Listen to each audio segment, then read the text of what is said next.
সবাই কেমন আছেন? আশা করি সবাই ভালো আছেন।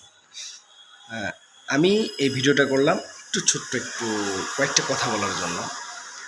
আমি গতকালকে আমাদের এখানে স্থানীয় বাজারে একটা বড় স্পোর্টসের দোকান আছে, আমি ওখানে গেছিলাম হচ্ছে জার্সি কেনার জন্য, বাংলাদেশের জার্সি। তো বাংলাদেশের জার্সি কিনতে যাই, বললাম যে ভাই বাংলাদেশের জার্সি পাওয়া যাবে? মনে হচ্ছে যে আমি ভিন্ন গ্রহ থেকে অথবা চাঁদের দেশের থেকে কেবলই ওখানে নামলাম। নামা মাত্র ওদেরকে যা বলতেছে, সবাই ওই ছাড়াও আরও 2-4 জন দোকানদার বা আরও সবাই আমার মুখের দেখে মনে হয় হা করে তাকিয়ে আছে। তাই আমি বললাম যে ভাই এরকম করে তাকিয়ে আছেন কেন? তাকিয়ে থাকার কারণটা কি জানতে চাচ্ছে। আমাদের দেশ বিশ্বমঞ্চে টি-20 বিশ্বকাপে অংশগ্রহণ করতে গেছে ওখানে, তো আমরা তো গর্বিত এবং তারা খেলবে। আমরা তাদেরকে যদি অনুপ্রেরণা যদি না দিই তাহলে কেমন লাগে? এই নয়েজটা খুব ডিস্টার্ব করতেছে।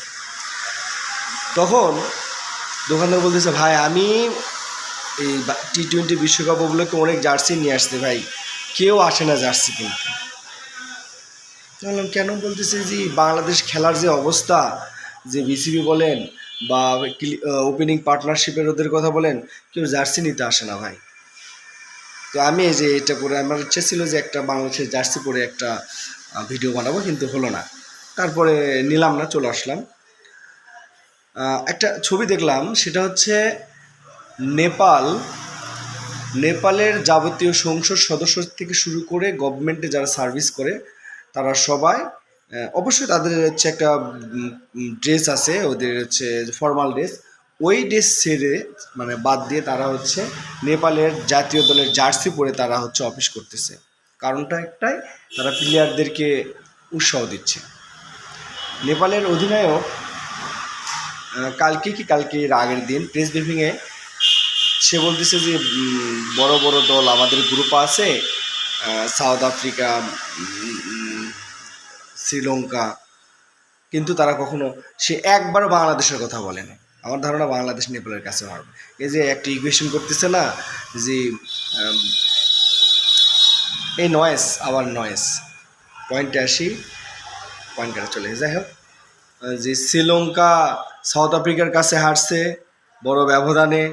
আমরা খাতা কলম নিয়ে বসে গেছি যে আমাদের এখন মাত্র যদি আমরা হচ্ছে নেপালকে হারাবো তো হারাবোই, হচ্ছে শ্রীলঙ্কাকে তো হারাবোই, তাহলে শুধুমাত্র আমরা সাউথ আফ্রিকার কাছে হারবো, আমাদের দ্বিতীয় রাউন্ড নিশ্চিত। যদি হয় তাহলে আলহামদুলিল্লাহ, কিন্তু এটা শুধু খাতা কলমেই থাকবে। যাদের মিডিল টপ অর্ডার, এই নয়েস আবার এই টপ অর্ডার একেবারে বিধ্বস্ত, টপ অর্ডার থেকে 10টা রান আসে না, তাদের থেকে আর কী করবেন, কি আশা করবেন? দেখেন যখন নেপাল কিন্তু কী যেন সাব গেমসে না কী যেন গেমসে কিন্তু 300 কত রান টি-20তে টার্গেট দিছিল। দেখেন বাংলাদেশের সাথে কিছু করেনি কি? যদিও বাংলাদেশে ভালো বলা যায় যে ভালো বোলিং লাইনটা এখন মোটামুটিটা ভালো আছে, কী যে হবে দেখা যাক।